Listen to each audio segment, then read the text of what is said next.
Shalom everyone from the integral house of Israel. I'm going to be reading today the 5th Aliyah from Parasha Vayetzei. I'll be reading today from the book of Genesis, chapter 30, verses 28 through chapter 31, verse 16. Tell me how much I owe you, whatever it is, I'll pay. Jacob replied, You know how hard I've worked for you, and how your flocks and herds have grown under my care. You had little indeed before I came, but your wealth has increased enormously. The Lord has blessed you through everything I've done. But now, what about me? When can I start providing for my own family? What wages do you want? Laban asked again. Jacob replied, Don't give me anything, just do this one thing, and I'll continue to tend and watch over your flocks. Let me inspect your flocks today, and remove all the sheep and goats that are speckled or spotted, along with all the black sheep. Give these to me as my wages. In the future, when you check on the animals you have given me as my wages, you'll see that I have been honest. If you find in my flock any goats without speckles or spots, or any sheep that are not black, you will know that I have stolen them from you. All right, Laban replied, It will be as you say. But that very day Laban went out and removed the male goats that were streaked and spotted, all the female goats that were speckled and spotted or had white patches, and all the black sheep. He placed them in the care of his own sons, who took them a 3 days' journey from where Jacob was. Meanwhile Jacob stayed and cared for the rest of Laban's flock. Then Jacob took some fresh branches from poplar, almond, and plane trees and peeled off strips of bark, making white streaks on them. Then he placed these peeled branches in the watering troughs where the flocks came to drink, for that was where they mated. And when they mated in front of the white streaked branches, they gave birth to young that were streaked, speckled, and spotted. Jacob separated those lambs from Laban's flock, and at mating time he turned the flock to face Laban's animals that were streaked or black. This is how he built his own flock instead of increasing Laban's.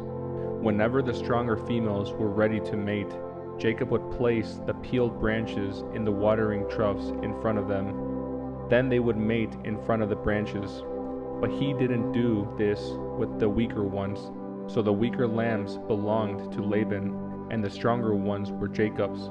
As a result, Jacob became very wealthy, with large flocks of sheep and goats, female and male servants, and many camels and donkeys. Jacob flees from Laban. But Jacob soon learned that Laban's sons were grumbling about him. Jacob has robbed our father of everything, they said. He has gained all his wealth at our father's expense. And Jacob began to notice a change in Laban's attitude toward him.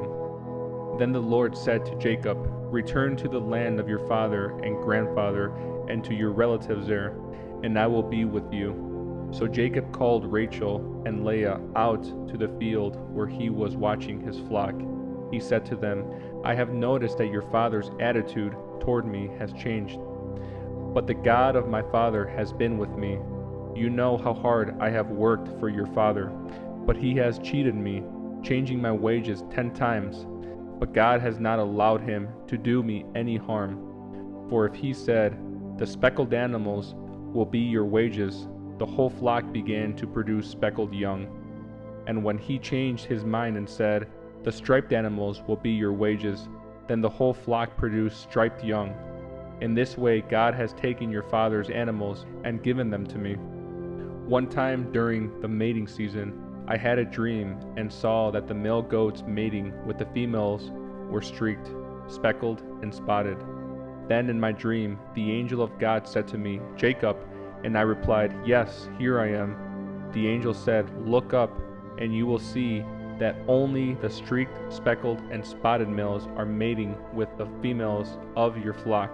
For I have seen how Laban has treated you. I am the God who appeared to you at Bethel, the place where you anointed the pillar of stone and made your vow to me. Now get ready and leave this country and return to the land of your birth. Rachel and Leah responded, That's fine with us. We won't inherit any of our father's wealth anyway. He has reduced our rights to those of foreign women, and after he sold us, he wasted the money you paid him for us.